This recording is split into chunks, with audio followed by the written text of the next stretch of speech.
Hey y'all, I'm Tammy. The cameraman is Chris, my husband, and this is Collard Valley Cooks. Today we're making our delicious cowboy beans or old settlers beans. They are absolutely to die for. They've got ground beef in them and bacon. And this recipe is in our master cookbook called Settlers Beans. Recipe number 507 in our master cookbook. All right, we're going to start off chopping up an onion. This is a sweet onion. And now we're going to chop up a ½ pound of bacon. This recipe's got a ½ pound of bacon and a ½ pound of ground beef.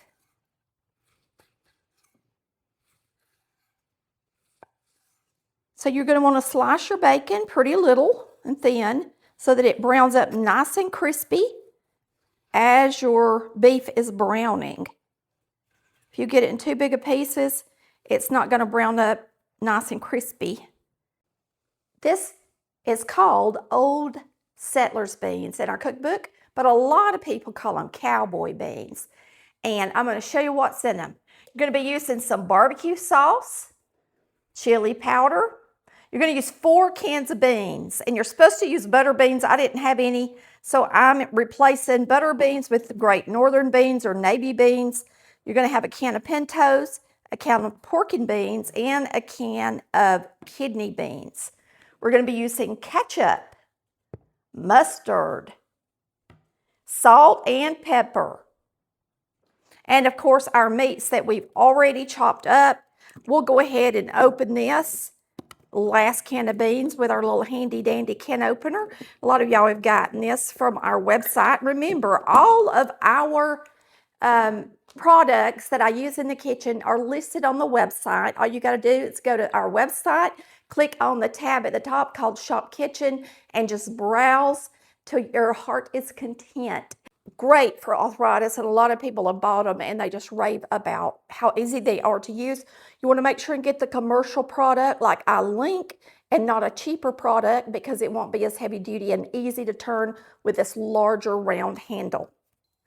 So we'll be using ½ pound of ground beef, since we're using a ½ pound of bacon chopped up. And you got all these beans. It's a high protein meal and it don't break the bank.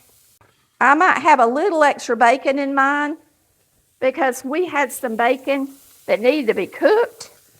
Now that there's just 2 of us at home, we don't always cook a whole pound of bacon. So what we're going to do is we're going to let this brown. I'm going to brown the meat a little while first, and then we'll add the onion. But let me get this bacon a little bit brown first. And you want to get it nice and crunchy brown, so it might take a few minutes. Now go ahead and turn that oven to 350 degrees. We're going to bake this right in the same skillet. It's a big enough skillet. It's a 12-inch skillet. So I should be able to add all the ingredients to this skillet. We'll just slide it right into that oven. If you're enjoying this video, please give us a like. If you're new to the channel, please head down, hit that subscribe button, and click that bell for notifications when new videos are uploaded.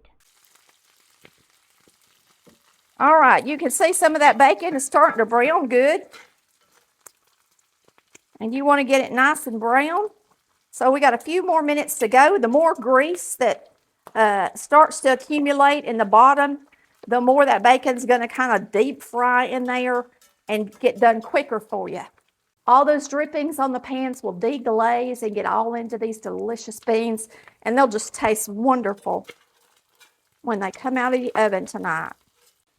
All right, I know I had everything prepped and ready, but remember, when you're doing this at home, it's going to take this beef and this bacon a little while to cook. So if you want to prep your other ingredients while this is cooking, you'll have plenty of time, or throw together a peach cobbler or something like that and get it in the oven. You can bake them both at the same time. All right, this is nice and brown. I'm going to add my onions. We're going to cook them until they're nice and soft. And then we will drain the grease. It's not turned up too high for the onions. Make sure you turn it down a little bit. And now we're just going to simmer this a little bit. Let those onions soften, and then we're going to drain them. All right, now we're going to drain it. I'm going to just push it over to the edge as much as I can. Give it a good squeeze. Get me some paper towels, and I'm going to get this drained up. And now, since this grease does have ground beef grease and bacon grease, I'm not saving it. But if you were just cooking bacon, you could always save your grease. I do have a bacon grease container, and it's available on the website as well. And they're really nice to have if you like to use a little bacon grease in your vegetables and stuff when you cook it.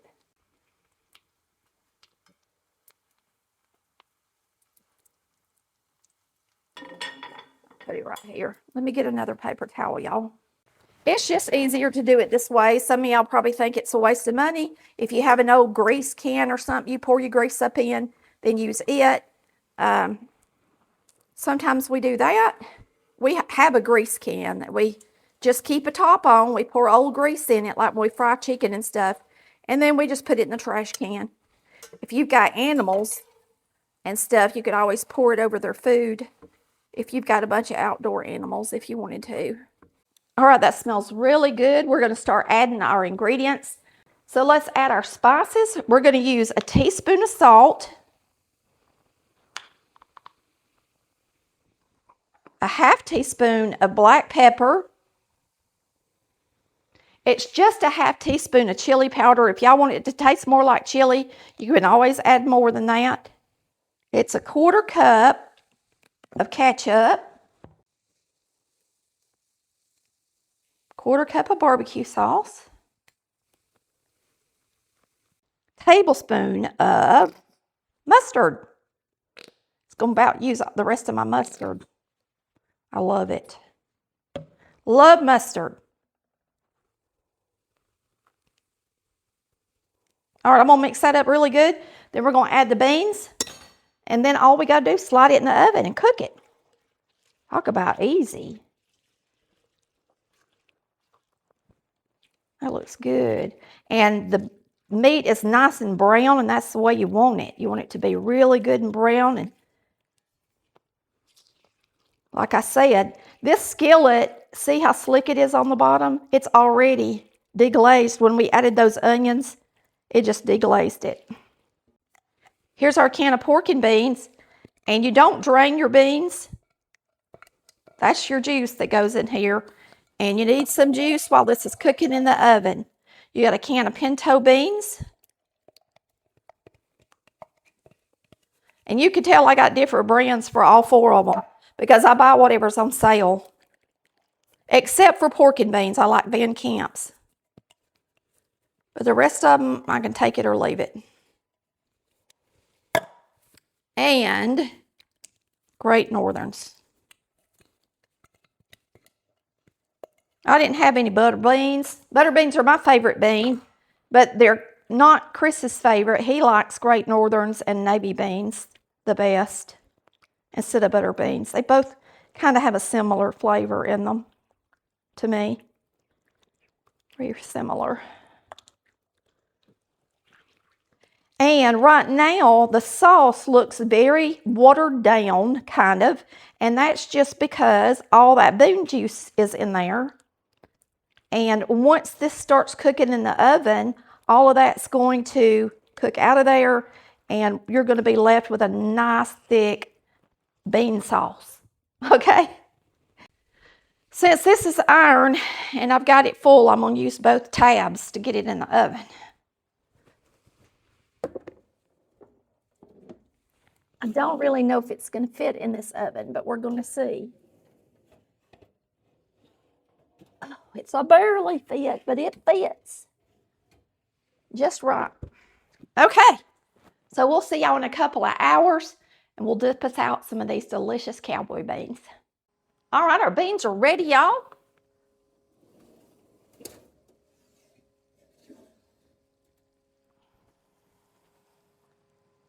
They look delicious.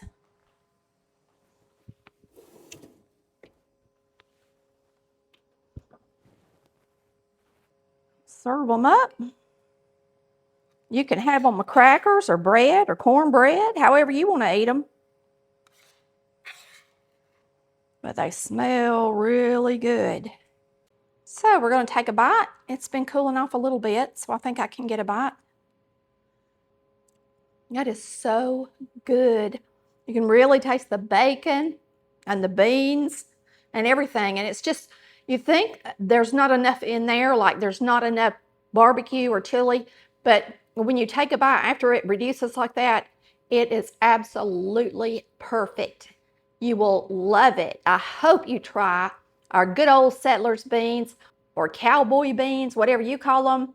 We thank you so much for watching Collard Valley Cooks, where we cook like our mamas did. Bye, y'all. Love ya.